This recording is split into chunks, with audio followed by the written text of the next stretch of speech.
I've told these stories in many places. I think now today, I think we all are quite new. So how I changed my mind, which was full of anger and hatred. Now I'm not that bad because I get angry sometimes, but I'm not very bad as in 1975 and 76. I've become blind. I've become short time blind for 2 times because of my anger, because of my hatred. At that time I was really angry with the Chinese, okay? I was really angry, very angry. And because of this anger, my appetite was very poor and I become blind, short time blind, like 20 minutes, 30 minutes blind 2 times. And then I consulted a doctor and then they said, oh, now you have to be very calm, and then especially Tibetan doctors, they diagnosed that I have a really high lung, air.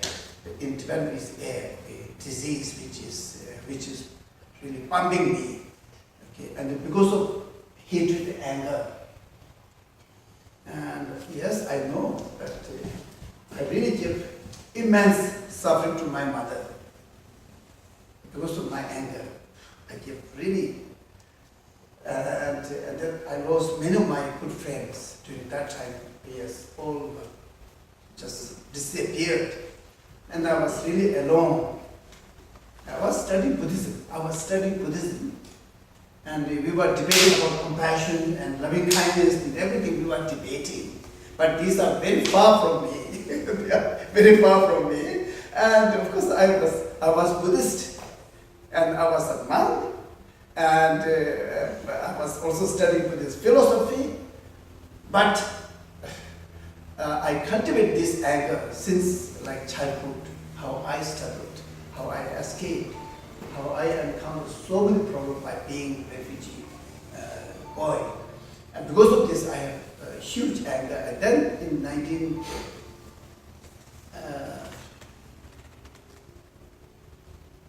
and then we received some message from my village. I'm so attached to my village. My village was very beautiful, okay, very beautiful. So many wild animals and birds. In summer, a lot of flowers, and the mountains are very beautiful, and rivers and lakes, and everything, very clean. It was really so fresh in my mind. And then the Chinese, they killed so many wild animals and they destroyed all the lake and all this, and then this made me so crazy, so angry with the Chinese. Oh, it was very difficult year. I think maybe many years I suffered under this. And then one day early in the morning, I have a small radio, and in the morning there's a news on Tibetan and all this, and then I turned and they said, oh, there was a heavy flood in China, and I started enjoying. That was the most turning point. Is I felt ashamed. I felt so ashamed. Oh, why should I enjoy? Oh, that is very bad. You see, why should I enjoy? And maybe flooded some ordinary Chinese. You see, they didn't do anything for the Tibetans.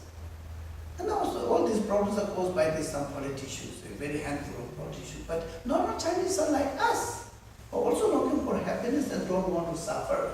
Same. And why should I feel a little bit happy inside? Oh, this is not good.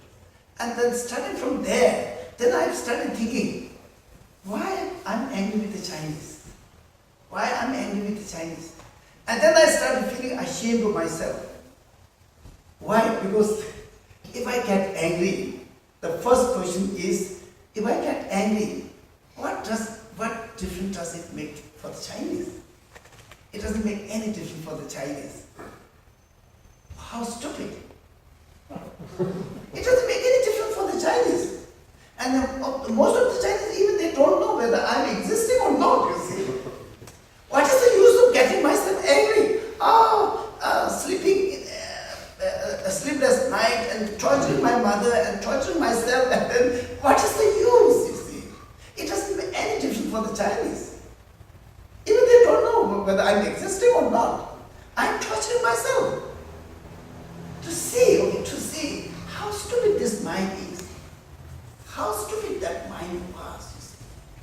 Just getting angry with the Chinese.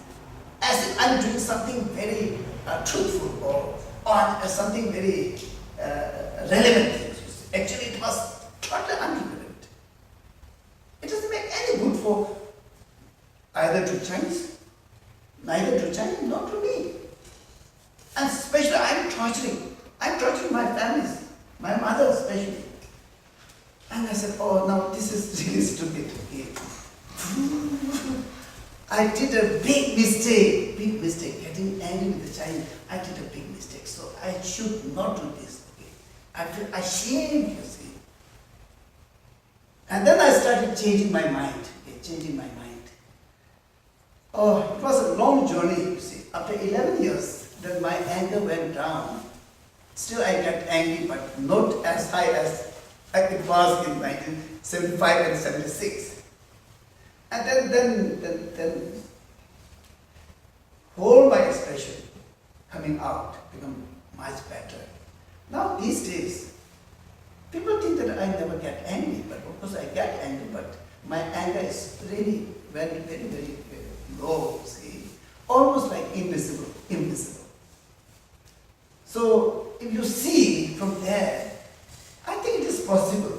It is possible to remove some of the bad things in our mind, slowly, remove all these things by analyzing the mistakes we make and how we get angry.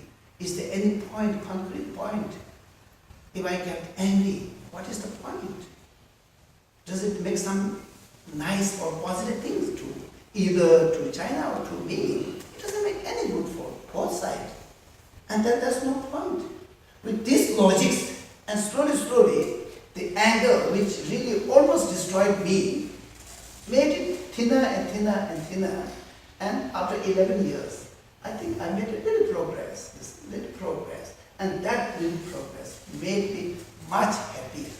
And my family and my mother and everyone was much happier with me. And from there I gained much happiness. And I have now many friends. I have thousands of friends. So it is possible to remove these destructive emotions. Okay? It is possible to remove this destructive emotion. First we have to minimize. Slowly minimize. And then ultimately we have to remove everything. And if it can be minimized, then it can be possible to minimize to the maximum.